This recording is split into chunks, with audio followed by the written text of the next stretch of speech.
Hey, I haven't video blogged in some time, maybe for like a couple of years if I'm not mistaken. Um, I'm at my favorite place. Well, one of my favorite places is the library down by the lake. Um, my other favorite place is a place called Frontier Park in Erie, PA, where I like to chill at. But it's too cold to be there to enjoy it.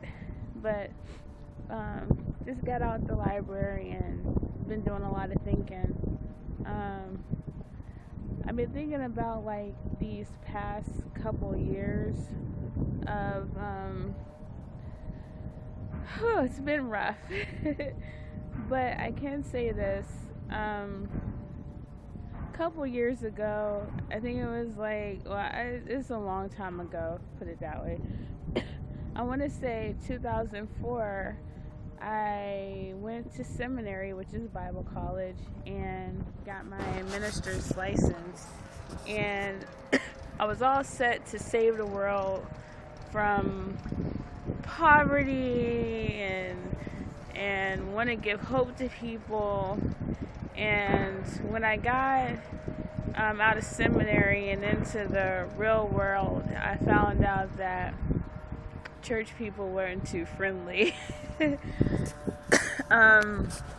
They wasn't really receptive of me because I don't have the traditional looks of a quote-unquote Christian.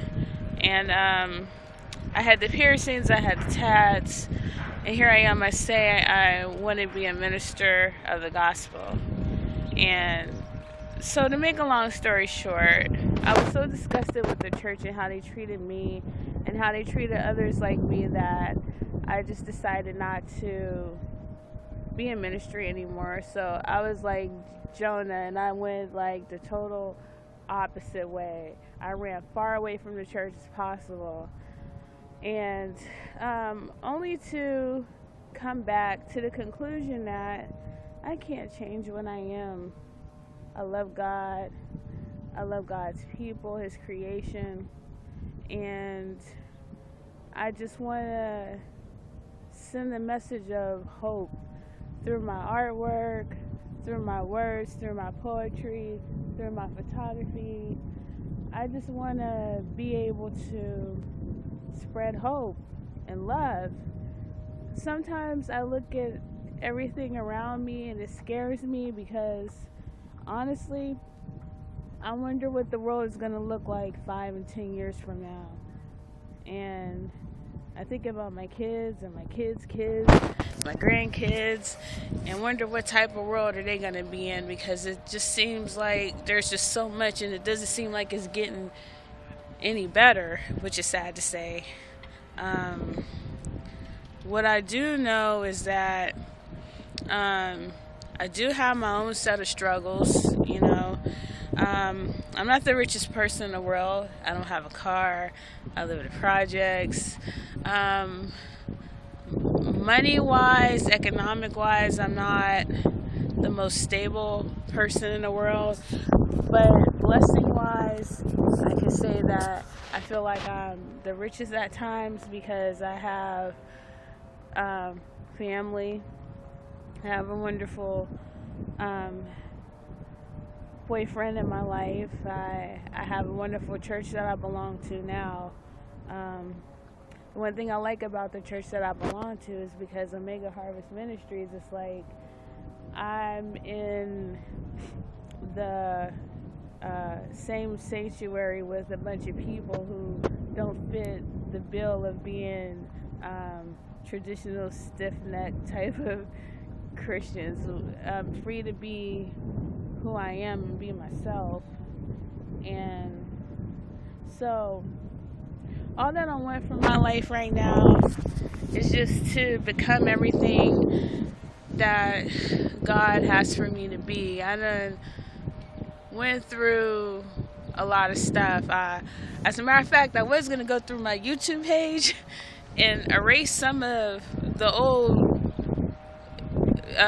video blogs of me because I'm like, I look at them and I'm like, some of them I like, and I be like, yeah, I come a long way, and then some of them I look at and be like, dang, that's kind of embarrassing. My train of thought was back then. But on the same note, I decided to keep them up.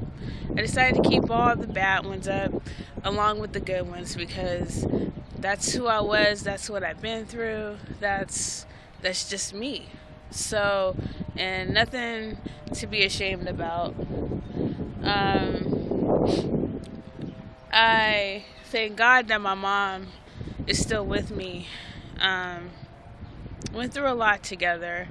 I didn't have like the best childhood, but in adulthood I grew to understand that there are some things that adults go through, and sometimes they just do the best that they could do with what they have. Because me being in the position of being an adult, I see how hard it is sometimes to try to make the right decisions by everybody, especially when you're not working with a clear mind or a healthy mind.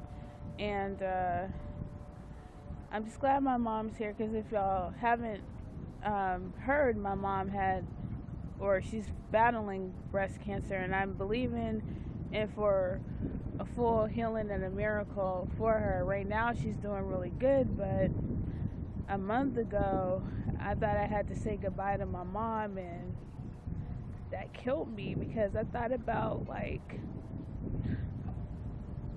all the stuff, we've been through and everything. And I lost my grandmother, who was special to me, maybe like 6 years ago.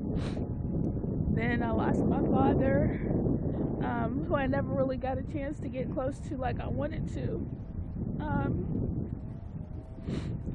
last month. And then my mom went in the hospital and was battling for her life. And I think about all the things people complain about and all the things that people take for granted. And the one thing I never want to do is take life for granted. I don't want to take one breath, one moment. I don't want to take anything good or bad for granted. I want to make my decisions based on the big picture and love for other people and humanity. And I'm just hoping that one day I could just be that minister that God called me to be, that big artist that God called me to be. Right now I'm still on the ground floor, but I'm working at it and I'm getting there. So I guess I gotta keep up on my video blogs, because I haven't done it in a while. But I don't know, I just had the need to be a little transparent today, I guess, since I was feeling kind of at ease about some things. But I guess I'll talk to everybody later. Bye.